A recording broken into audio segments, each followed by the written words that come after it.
Hi, everybody. Welcome to English Digest. I'm Tom. Hi, I'm Stephanie. It's our News Digest unit for the month of October. It's also our All English unit, and we're talking about tariff wars. Maybe you heard about the tariffs earlier this year. It was all the rage in the news when Trump took office back in January, and, of course, everyone was talking about, I can't say Chinese here, but tariffs, of course, are taxes on imported goods. Oh, it was a big announcement. He's been using tariffs for a long time, even his first term. As president, it was a big part of his policy. But the second time he decided, I want things to be fair for the United States. So it was turned into a tariff war. And what it did was it forced other countries to come to the negotiation table and to work things out. There are a lot of countries where it was no big deal. And some that just kind of, if you drag your feet, you kind of delay in doing something you don't want to do. Some countries drag their feet, but ultimately, I think it's going to turn out for all the countries. We're going to talk about what this economic turbulence was all about, guys. But first, we're going to read through today's lesson. Trump's Tariff Wars, Economic Turbulence in 2025. Returning to the White House with unprecedented economic weaponry, U.S. President Donald Trump has launched a comprehensive tariff offensive that has sent shockwaves through international markets. On April 2nd, Trump announced his reciprocal tariff strategy, aimed at punishing trading partners who sell more to the U.S. than they buy in return. Central to his policy is the disputed view that such trade deficits harm the U.S. economy. While Trump later suspended most of the tariffs to allow time for negotiations, some still went into effect, and the others remain a looming economic threat. Tariffs, essentially taxes imposed on imported goods, raise the cost of foreign goods, and in theory, give domestic industries a competitive edge. Trump believes that only high tariffs can deter excessive imports into the U.S. If businesses want access to the U.S. market without paying steep duties, they will have no choice but to shift production there. By taking such a tough stance, Trump hopes to achieve three objectives: protect American manufacturing jobs, generate federal revenue, and use tariffs as leverage in negotiations on various issues. In response, some countries have introduced retaliatory tariffs, intensifying fears of a full-scale trade war. Not only have companies scrambled to restructure their supply chains, but many investors have withdrawn capital from affected regions. These shifts could disrupt international cooperation and trigger large-scale production delays. Export-oriented economies like Taiwan could also face shrinking markets, raising unemployment and threatening broader economic stability. Exporters aren't the only ones affected. Consumers worldwide are paying the price too. Tariffs mean higher prices on imported goods as businesses shift the burden to buyers. Furthermore, as expenses rise across sectors, ripple effects may push up overall prices, trigger inflation, and squeeze household budgets. Only time will tell whether this bold gamble boosts the U.S. economy or fuels prolonged trade tensions.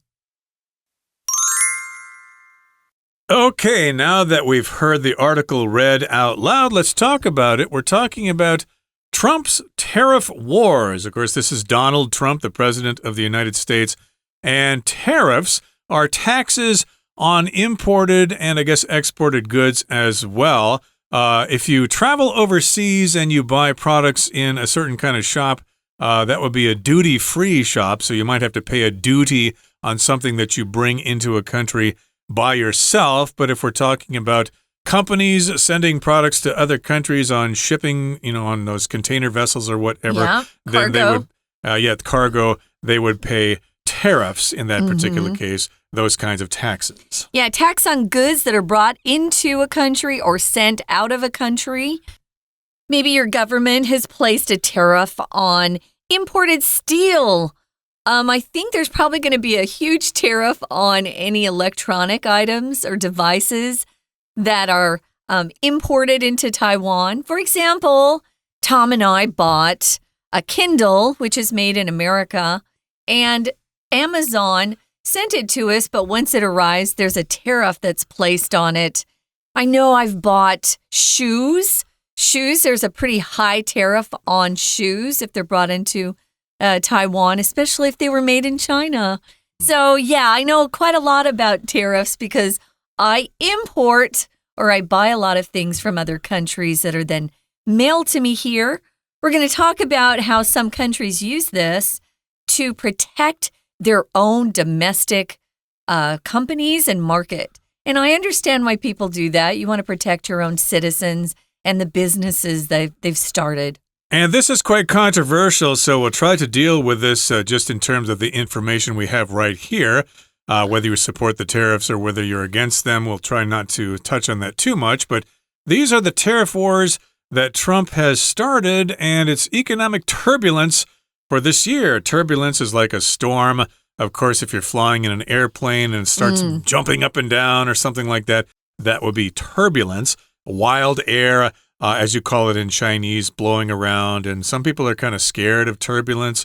Last time I flew from, where was it? From San Francisco to Taipei. Ooh, there was a lot of turbulence there. And it was kind of like, wow, is this ever going to end? Is this plane going to crash or something like that? It's a little scary. It does seem kind of scary, but most of the passengers were okay. Well, it's just normal every once in a while. You have turbulence, but here turbulence just refers to a kind of a messed up situation. Yeah, state of confusion, disorder, a lot of rough movement. When we get typhoons here in Taiwan, if you are on a boat, you'll notice that the waters turn really rough. You can say they're very turbulent. That's the adjective form, turbulent. So, yeah, there's some turbulence as these countries are getting together and negotiating about what they're ultimately going to do in order to keep trading with each other, because we've gotten used to trading globally. So this is a big change, I think. So returning to the White House, remember Trump was president from 2016 to 2020, and he's returning now for his second term, 2025. So he returned with unprecedented economic weaponry. Weaponry. When you look at that word, you're talking about weapons used by a country or a group. This time, we're not talking about arms or missiles or guns, things like that. We're talking about things you can use as leverage. We'll talk about that word in a minute, leverage. That gives you an advantage. Unprecedented, though, is a vocabulary word. It just means something that's never been done or known before. It's unique. It's unmatched. It's groundbreaking, unprecedented. Maybe you're at a school and the first time you had a female principal, it was considered to be unprecedented. Oh, we've never had that before. That's a way to use that. Maybe your team just won the global championship in baseball. You could say that's an unprecedented victory. It's the first time it's happened. Well, when he came back, he came with some economic weaponry, some things he could really use to help America, but at the same time perhaps hurt other countries. He launched a comprehensive tariff offensive. Offensive here just means some sort of weapon again, offensive, kind of a shock. We talk about offensives as a noun when we talk about military moves and some sort of military campaigns. But he launched this tariff offensive that has sent shock waves through international markets. Tom, what's a shock wave? Well, if there's some kind of explosion or something, you get these waves that come out from it, like an earthquake, of course, will send shock waves in all different directions. So it's been a big influence in international markets. Everybody's been affected by this. The United States still is the most powerful country in the world. China's catching up, of course, but of course, if something happens with the American markets, it's going to reverberate or it's going to affect international markets all over the world. And on April 2nd, Trump announced his reciprocal tariff strategy aimed at punishing trading partners who sell more to the U.S. than they buy in return. Okay, so yes, this is kind of a trade imbalance. Of course, you want to have it even Steven, I guess. You want to sell things to them and then you want them to buy from you, and you want these things to be about the same. And of course, the U.S. has always had these trade deficits all the time, so they're kind of wanting to level the playing field, as you guess, or if you will. And yes, indeed, that's basically the whole concept behind this strategy or this plan. It has to do with this reciprocal tariff strategy. Now, this word here, reciprocal, is even difficult for me to say, but basically it's kind of trading things back and forth. You do this and I do it in return. So that's reciprocal. It's kind of a mutually beneficial arrangement. Or mutually harmful arrangement, I guess you could say, too. Back and forth. I think it's been surprising, at least for Americans, to find out what other countries are charging in tariffs to the U.S. I've been shocked to find out what the tariffs are for countries who don't want U.S. goods to be sold in their country. It's been kind of shocking. I know with reciprocal, it just means, for example, let's use Taiwan. If Taiwan charges the U.S. a 10% tariff on some products that U.S. producers want to sell in Taiwan, well, then the U.S. is going to charge 10% to Taiwanese companies who want to have their products sold in the U.S. Now, the trade imbalance between Taiwan and U.S. is quite big. Just in 2024, U.S. imports from Taiwan, these are goods coming from Taiwan, and Taiwan companies want to sell them in the U.S. They reached $116 billion, but the U.S. exports to Taiwan were just $42 billion. So that's quite a big difference. So the trade deficit between our countries, we would say, is approximately $74 billion. So that's why we say the U.S. has a trade deficit with Taiwan. Or you could say Taiwan has a trade surplus. That is the opposite there. So deficit means you owe somebody, and surplus means they owe you. So yes, indeed, central to its policy is the disputed view, the controversial view that such trade deficits harm the U.S. economy. So that's basically the idea behind his policy. They can't continue to have these deficits. We need to have a level playing field, basically. And while Trump later suspended most of the tariffs to allow time for negotiations, some still went into effect. So I remember that. Of course, sometimes he said, the tariffs are on, now they're off. They're kind of going back and forth. I think he wanted to shock everybody, and he immediately backed off, right? Because he really did want to have fair negotiations. But I think he wanted to make a point there with that announcement that kind of woke everybody up. What? Right. So he later suspended most of the tariffs. If you suspend something, you kind of cancel it for a short period of time. And of course, you stop something from going into effect. For example, maybe work on the road has been suspended because of the bad weather, but it will resume later on. So he suspended them or temporarily stopped them because he's going to allow time for negotiations. Negotiations.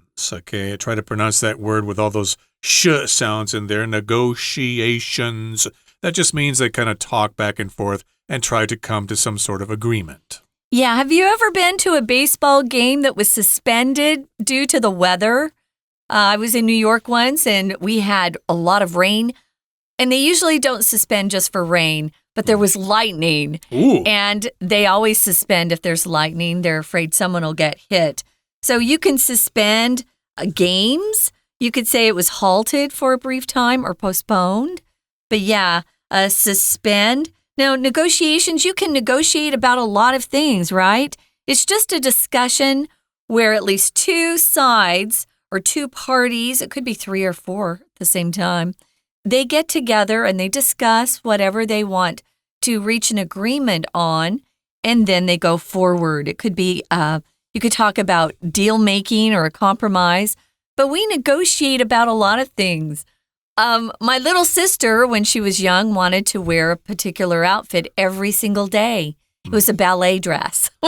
And my mom would negotiate with her because she was very stubborn, my little sister. She would negotiate with her, and they would come to a compromise. And that's what usually happens when people negotiate. Hopefully, both sides walk away from negotiations feeling like it was a win-win for both sides. Both sides got some good benefits from it. Yep, they can mutually agree. They can both think that they didn't get shafted or cheated by the other party. It's a fair arrangement. And yes, indeed, he suspended most of the tariffs for that negotiation, but still some went into effect. He did not suspend some other ones, and the others remain a looming economic threat. So again, the ones that he suspended are still there. People are worried that he's going to introduce those tariffs again. So we're saying it's a looming economic threat. If something's looming, it's still out there. It hasn't gone away. And when it does come back, well, it could cause some damage. There's a storm looming out there. We don't know if it's going to come or if it's going to go somewhere else. It's looming. It's kind of threatening out there. Yeah, it's approaching. It's upcoming. It causes you to worry about something. You could say a storm is looming, but you could also say a looming storm made everyone rush home from school to avoid the downpour. So, yeah. Others are still waiting to get this worked out. Now, tariffs, and then our article actually kind of gives you the definition of what tariffs are. They're essentially taxes imposed on imported goods. And they also raise the cost of foreign goods. And in theory, this helps protect domestic industries and give them a competitive edge. A competitive edge just means some sort of advantage that helps someone do better than others. And of course, if you live in your country, you want your country to have a competitive edge. We could say that because Taiwan produces the best silicon chips in the whole world from TSMC, they have a competitive edge over other companies that are trying to catch up. But Taiwan has the best chips out there. At least for the near future. Hopefully it continues. But they'll have to find ways to negotiate with other countries to get what they have. So you have to compromise and you have to negotiate. Okay, everybody, that brings us to the midway point of our lesson for today. Let's take a little break right now, but stay tuned. We'll be right back.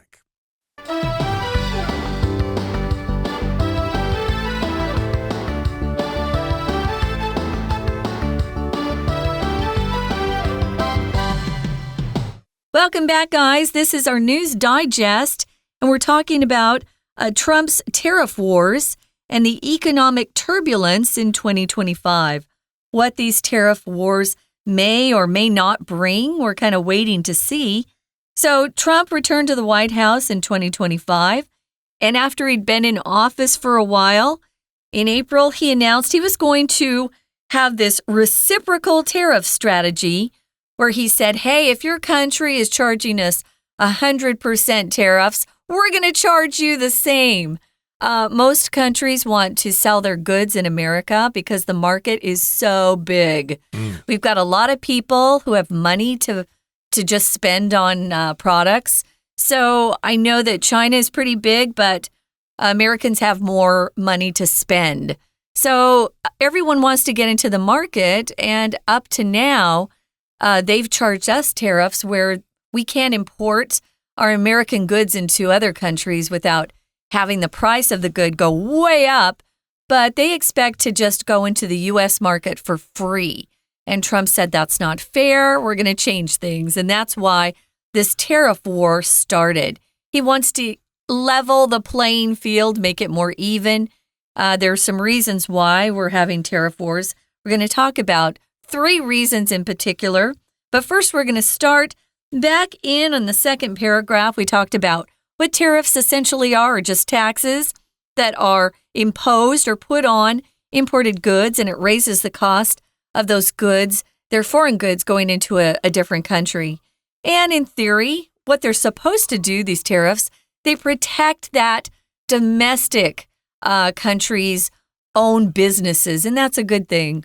Right. So I guess, for example, if there are tariffs on Japanese cars, for example, theoretically they would be more expensive. And so Americans would think, well, I don't want to spend all that extra money to buy a Toyota. I think I'll just buy a good old Chevrolet or something like that. Yeah, because Japan does not let us sell our cars, our U.S. cars in Japan. Be kind of interesting because American cars are designed to drive down the right side of the road. I don't know how many models they offer for the left side, but I suppose if the market were opened up, they would make adjustments there. But in any case, yes, that's the theory of these tariffs to make things more competitive for local industries. And Trump believes that only high tariffs can deter excessive imports into the U.S. So to deter something just means to discourage something. He believes that if we have those high tariffs, then those imports won't so easily get into the U.S. It will deter that. It just means to discourage something from doing something. You want to deter children from drinking or smoking or whatever. You don't want to encourage them to do those sorts of things because they are bad for your body. Or here in Taiwan, they want to deter people from buying and selling drugs, illegal drugs. And so the punishment for buying or selling drugs is quite steep. It's stiff. It's tough. And that's supposed to stop or at least get people to stop and think about doing something. It's trying to prevent or block certain behaviors. So that was his reason behind this. He wanted to deter excessive imports into the U.S. and also try to protect U.S. businesses. If businesses want access to the U.S. market, and they all do, because there are a lot of people in America who want to buy things, then he wants them to have to think about it. If it's just free to go into the U.S., of course you want to go there and sell your product, right? So foreign companies want to sell their products in the U.S. without paying steep duties. They don't want to have to pay the tariffs. A duty is when you get it and you have to pay more for the product because it's coming from abroad. But you'll have no choice if you don't want to pay the tariffs. You have no choice other than build your manufacturing facilities in the U.S. And that's what TSMC did. They actually have some factories in Arizona where my family is. My family lives in Arizona. They have some new factories there. If you have a factory and are producing the products in America, you don't have to pay any tariffs. Okay, so again, Trump believes that these high tariffs will deter those imports into the U.S. I wanted to say more about deter. Like some people think the death penalty will deter people from committing violent crimes, for example. It will encourage them not to commit those crimes. Oh, if I get caught killing that politician, I'll have my head cut off. They're going to kill me too, yeah. I guess I won't do it then. I am deterred. But in any case, it goes on here to say, if businesses want access to the U.S. market without paying steep duties or expensive tariffs, they will have no choice but to shift production there. So as you said, they'll probably set up factories in the U.S., and that will give more jobs to Americans. By taking such a tough stance, by having such a tough position or standing up to people, Trump hopes to achieve 3 objectives. He has 3 objectives or 3 goals that he wants to achieve. First of all, he wants to protect American manufacturing jobs. Okay, so he wants to make sure that factories continue to work in the USA. He also wants to generate federal revenue, money for the U.S. government, because my goodness, the national debt is so high here. So I guess the government needs some more money. Well, not high here. It's high in the U.S. Right. And revenue, of course, is just income coming in that you get through taxes or whatever. And then also the third objective is to use tariffs as leverage in negotiations on various issues. So if you have leverage, that means you have some kind of advantage in a certain kind of situation. And that just means that, people don't have an ability to attack you or to get something from you because you have that leverage, you have that advantage over people. I wanted to mention, guys, revenue is the money that a company or a government receives. It's not the profit and it's not the expenses. It's all the money. So once a company has revenue, then they have to pay their expenses, and what's left over is the profit. And leverage can be lots of things. It can be just power you have to influence people. Maybe you're applying for a job and you use your past experience as leverage to get the job.